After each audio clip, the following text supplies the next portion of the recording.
Bienvenue à tous. It's time for our international press review today with Lana Kamori. Lana, where would you like to start? Well, I promised you victors and victims. We're starting with the results of Tuesday's primaries in the U.S. After months of uncertainty, you know it, Tuesday the Democrats finally reached a decisive moment, the moment they've been waiting for. Obama said he had reached a threshold by winning an absolute majority of pledged delegates, a big step towards becoming the Democratic nominee. So that's the top story in American and international press today. We're beginning with local press in Kentucky, where I looked at the Louisville Courier.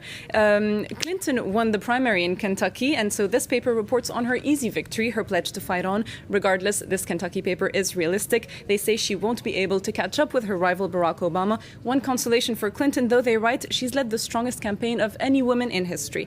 But moving on to Tuesday's Star, the New York Times says Obama's now moving to a new phase of his campaign, one that brings different challenges. He'll notably have to win over new portions of the electorate, notably working class white voters, Hispanic and Jewish voters too, to form a Democratic coalition, and that will be no small challenge because the writer says many of Clinton's supporters are claiming they will not vote for Obama in the general election. The Boston Herald makes a similar point, another East Coast paper, but they're focusing on Clinton's female fans. According to this article, many Democratic women are threatening to leave the Democratic Party or to support John McCain if Obama is the nominee. The writer quotes many activists accusing Barack Obama of stealing their moment in the sun, their chance to make history, and one of them says it clearly. She says women all over America are mad as heck. But the paper concludes that in any case, if Hillary loses the nomination, it won't be because of gender issues, simply because of her bad campaign strategy. And the LA Times is also talking about Obama's new challenges, saying the general election is now another ballgame altogether, that it's going to require a lot of organization, notably in Florida, where Obama will have to build a campaign machine almost from scratch. And the writer finds it quite telling that Obama's now headed precisely to Florida on Wednesday. It's a crucial swing state in the general election. And finally, in French left-wing daily Libération, we've got Obama featured on today's front page, headlining What Obama Wants for America. The paper has a dossier with a recap of his program, a profile of his closest advisors, and wonders also about his position on Middle East issues. Do they see him as a president?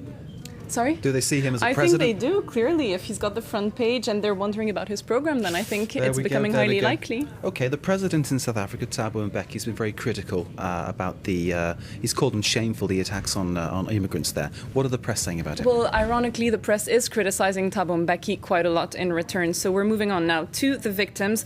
Today, South Africa Mail and Guardian are reporting that authorities are taking action. They've launched a national investigation. The army could also be deployed, but mostly the paper is saying that the government is being blamed for policy failures that made this violence possible. So it quotes analysts who are indicting Mbeki's government for its tolerance of crime, tolerance of high unemployment, its inadequate border control, and its corruption as well. We've also got two different articles looking into the specific groups who are being targeted by the violence. We've got Senegalese paper Le Soleil reporting about the thousands of Zimbabwean immigrants fleeing their homes in South Africa. We've got Kenyan Daily Nation paper reporting on the Kenyans who are being attacked over there.